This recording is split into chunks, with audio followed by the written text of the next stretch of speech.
22 साला नौजवान अब्बू सईद की तस्वीर देखिए। बांग्लादेश में क्या हो रहा है ये तस्वीर उसकी अक्कासी करती है। ये बच्चा सिक्योरिटी फोर्सेस के सामने खड़ा हुआ, इसको एक गोली मारी गई, ये गिरा, फिर खड़ा हुआ, ऐसे ही खड़ा हुआ, फिर गोली मारी और शहीद हो गया। बांग्लादेश में शेख हसीना की सरकार कोटा सिस्टम को सपोर्ट कर रही है। ये 30% कोटा सिस्टम है क्या, और इस कोटा सिस्टम की वजह से इतने बड़े पैमाने पर स्टूडेंट्स सरापा एहतजाज क्यों हैं? इस टाइम पूरा बांग्लादेश चोक कर दिया गया, रोड्स ब्लॉक हो गई, स्कूल, कॉलेजेस, यूनिवर्सिटी, सारा निजाम धर्म भरम है, पूरी सिक्योरिटी फोर्सेस को बुला लिया गया है और स्टूडेंट्स को दबाने की कोशिश की जा रही है। लेकिन ये टर्मोइल या बगावत इस कदर ज्यादा है कि शेख हसीना की हुकूमत सरकार गिरती नजर आ रही है। याद रखें कि बांग्लादेश नेशनल पार्टी और अवामी लीग आपस में अक्सर दफा पुरतशद्दुद देखी गई हैं, और फिर जब बीच में एस्टैब्लिशमेंट बढ़ती है तो ये डिनाई करती हैं कि एक दूसरे के खिलाफ पुरतशद्दुद मुजाहिरों में शरीक नहीं होते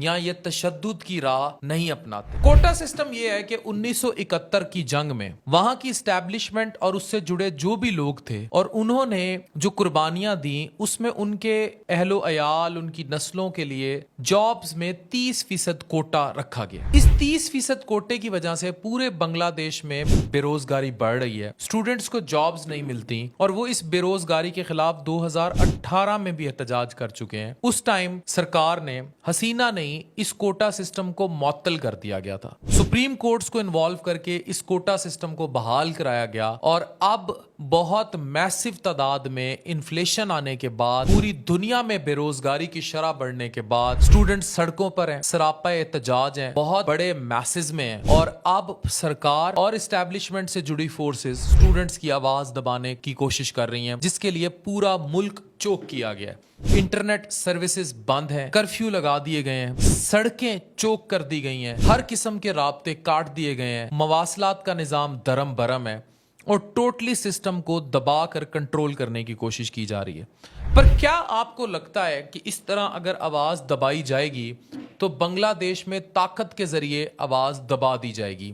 ये वही हाल है जो अक्सरियत आमराना जमहूरियत को फेस करना पड़ता है जब सोशल मीडिया की पावर इतनी ज्यादा हो जाए, स्पेशली अमंग स्टूडेंट्स, जैसा बांग्लादेश को देखना पड़ रहा है। ये वो अवामी ताकत है जिसके सामने यकीनी तौर पर शेख हसीना पहले भी घुटने टेक चुकी हैं और उनको घुटने टेकने होंगे, और ये कोटा सिस्टम फिर मुअत्तल करके स्टूडेंट्स को उनका हक देना होगा, और ये आवाज यहाँ नहीं दबेगी। और क्योंकि अब इसमें खून शामिल हो गया है, ये तहरीक ज्यादा खतरनाक होगी और बांग्लादेश के लिए मुश्किलात खड़ी होंगी, और स्पेशली इससे उभरती हुई नफरत जो पूरी रियासत के खिलाफ इकट्ठी हो रही है, ये बहुत बड़ी बगावत को जन्म दे सकती है।